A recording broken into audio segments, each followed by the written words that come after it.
Today's video is showing how to use the Stampin' Up! Roller stamps. And here I'm just putting the ink cartridge in and the regular sized rolling stamp. And I'm just pushing forwad that ink and then getting it inked. You don't have to use the inks that fit inside the handle. You can just use an ink pad. Just for the sake of stamping today, I went ahead and used this. And you can see I'm using a blue color on blue cardstock. When I originally stamped this, it showed up really well. I wanted a tone-on-tone look. But as the ink dried, it soaked into the cardstock, and it must have been so much the same color that you couldn't see it. So later on, and I don't show it, I went ahead and stamped the same stamp on the blue cardstock using brown ink, and you'll see that in the finished layout that it's brown and not blue, in case you're wondering what happened here. And here I'm going to go ahead and do the exact same thing. I'm going to put in an ink cartridge in the jumbo handle, and then I'm going to put in this dotted lines rolling stamp. And I'm going to do the tone-on-tone on the green cardstock, and it does show up better. And what I like to do first is kind of roll it. You saw me do it with the number stamp too. I like to roll it on a scrap piece of paper and make sure that the stamp is all inked up really well before I stamp it on my project. And this clear piece is a wheel guide, and you can also get it from Stampin' Up! It is great for getting a straight line where you're stamping. You just line it right up, your roller stamp with that, and roll it right along there, and it gives you a perfectly straight line. I could not stamp with these roller stamps without it because I'm kind of funny like that. I like my stamps straight. And I'm just going to crop this white cardstock. It's going to be the base of my project, and I'm going to put that on my craft background.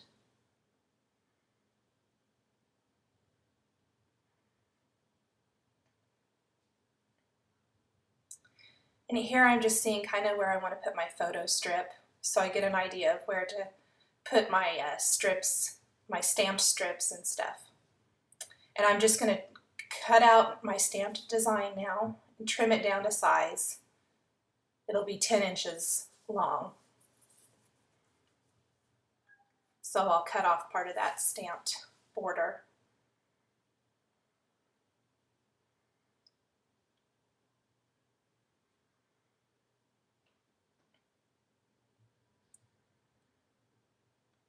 I'm just trying to figure out my placement for all of my stamped strips. I'm going to go ahead and do the same thing with that number stamped strip now and trim it down to size.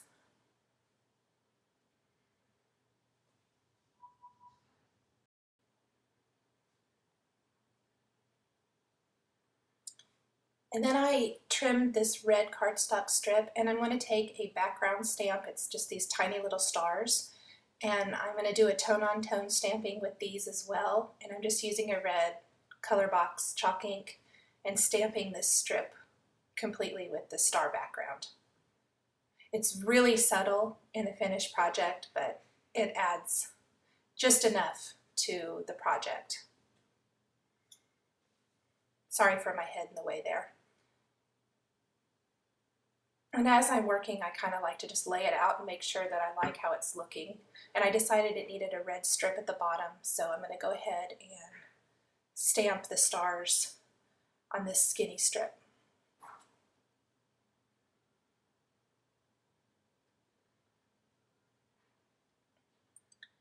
And I'm going to do some cutouts in the background, so I'm punching some circles to add a few stamped embellishments to my page, and I'm just using a Versamark ink in this Happy Alphabet Stew stamp, I guess is what it's called, and I'm going to stamp it on my circle and then sprinkle embossing powder over it so it'll be white after I heat emboss it.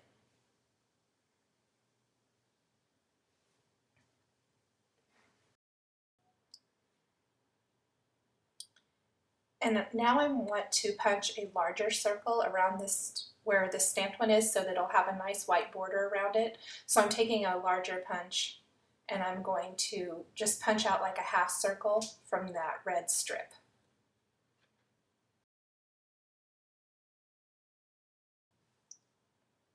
Now that I've punched out that, you'll see how it kind of looks laid out there.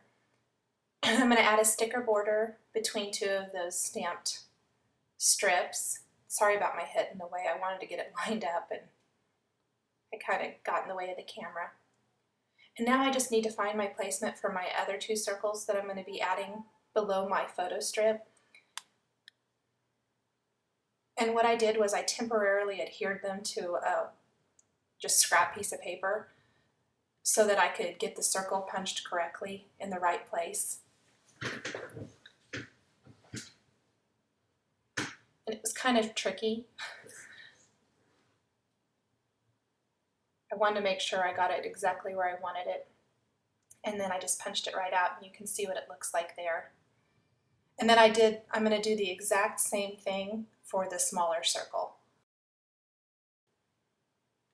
And here I'm just going to do the same thing I did before and temporarily adhere these strips to a scrap piece of paper so that I can punch out the smaller circle. And it's easier to punch sometimes if you, well, to get the placement right if you turn the punch upside down. So there I'm just getting the smaller circle punched out. And when I turn it over, you can see all I have to do now is adhere these strips on the background and line them up, and you can see what the circles will look like on my background.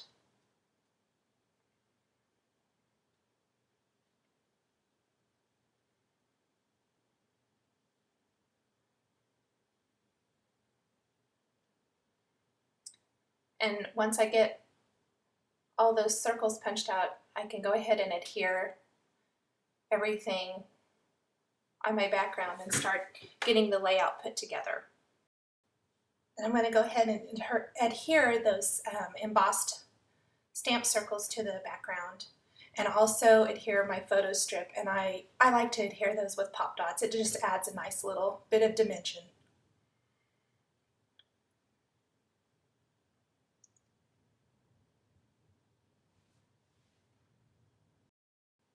And then where that cardstock sticker strip is, I wanted to add a couple of little notches, so I used the Making Memories notch tool to make a couple little notches, and then I'm going to put brads in it. I think it's a nice little way to add just a little something to your layout. It looks really nice when it's all finished. I'm just lining it up there so I kind of know my placement. You can see the little notches there. And then right above where I did the definition on the red circle, I want to add a star. So I'm stamping the star stamp with Versamark, and then I'm going to heat emboss it with white embossing powder. And then you can get the star punch from Stampin' Up! That fits it perfectly. So you can see I stamped it out there, and I'll adhere it with pop dots as well. I'm just using a paper piercer here to add a couple little holes to help put my mini brads in those notches. It gives it a nice finished look.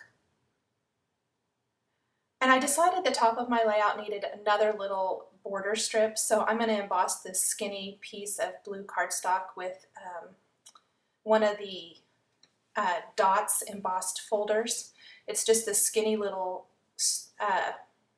embossing folder that has a little line of dots. I really like it. I'm going to adhere it to the top.